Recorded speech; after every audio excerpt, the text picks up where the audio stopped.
Hello and welcome to Charch Chat here at Open Sports. I am Paul Charchian from LeagueSafe.com. Thank you for joining us. A couple of big stories in the news recently. We begin with Gus Frerotte, the new starter for the Minnesota Vikings. What does it mean from a fantasy perspective? First, it means that now this offense can do more than just throw slant patterns, because that's all Tavares Jackson could do, and it was really limiting what the passing offense had to offer. And you know, Jackson had the big arm, but he wasn't able to pull defenders away from the line of scrimmage because he couldn't complete anything longer than 7-8 yards downfield. So while Gus Frerotte at 15 years does not have a cannon exactly, he can still throw a long ball though, and more importantly, he can make all of his passes around the field. That's going to help keep defenses honest. Now, he's not a mobile quarterback, and so teams are going to come after him really hard, and you're going to find that he's going to get blitzed a lot. They're going to have to dump off a lot of stuff, throw shorter, but that's okay. This is still a good step for this offense, and it'll definitely help Adrian Peterson. Peterson's going to find, maybe not in week one, but within a couple of weeks under Gus Frerotte, that defenses are going to have to start regarding the pass as at least an option now. And the way it's been so far this year, and Peterson's been great, by the way. I mean, he's been running fantastically well against defenses that are totally keying on him. When defenses have to at least give some thought to the passing game, it's going to open some things up. Defenses aren't going to be playing so close to the line of scrimmage against him. So a really good move for Adrian Peterson first and foremost. I still don't believe there's a spot on your roster for Sidney Rice and Bernard Berrien.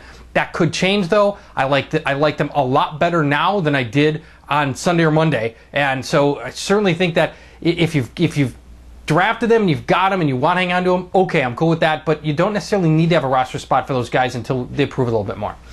Next, I want to talk about the Oakland running back situation, which is really interesting because we're already talking about a turf toe injury for Darren McFadden. Now, turf toe, as LT knows, and if you've followed fantasy football for very long, you know that turf toe is really tricky. It takes a full offseason to get right from turf toe.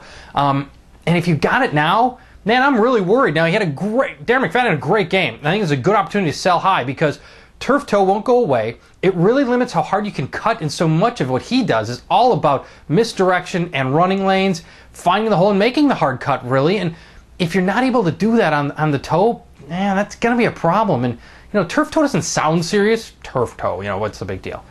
But it's really ligament damage in the toe. And, we've seen this derail some really good running backs. For example, it's going way back quite a ways, but Marshall Faulk, at the height of his powers, had a whole season just basically lost a turf toe where he was trying to play through it, and he was just hobbled. He just wasn't the same guy. So worried about Darren McFadden.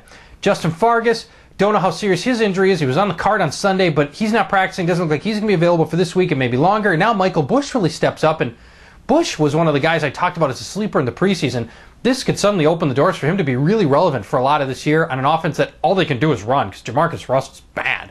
And this is a good opportunity for Bush to really show that they got a steal with him as the first player selected in the 4th round of the draft a couple years ago when he was a Heisman Trophy candidate who lost his last year in college to a broken leg. And he's a special runner, and I really believe in Michael Bush quite a bit. Last thing I want to mention, as we're getting a little long here, but that's okay. Lawrence Maroney, you never get good intel out of New England, but he may not be ready for this game. And Sammy Morris, just a guy who continues to be somebody that you could pick up. Lamont Jordan picked up a lot of extra carries as soon as Maroney went out of the game. Somebody else that you could pick up. And Morris, I think more so a guy that I like for fantasy purposes because he was already involved when Maroney was in, and he's got more of a set role that doesn't change depending on who's in and out of the game. But we're definitely keeping an eye on Maroney.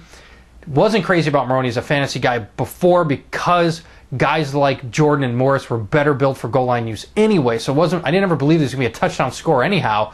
And this injury looks like it could be pretty significant. And again, we don't know a lot, but certainly something that we're watching pretty closely. Okay, thank you for watching this edition of Charch Chat here at Open Sports.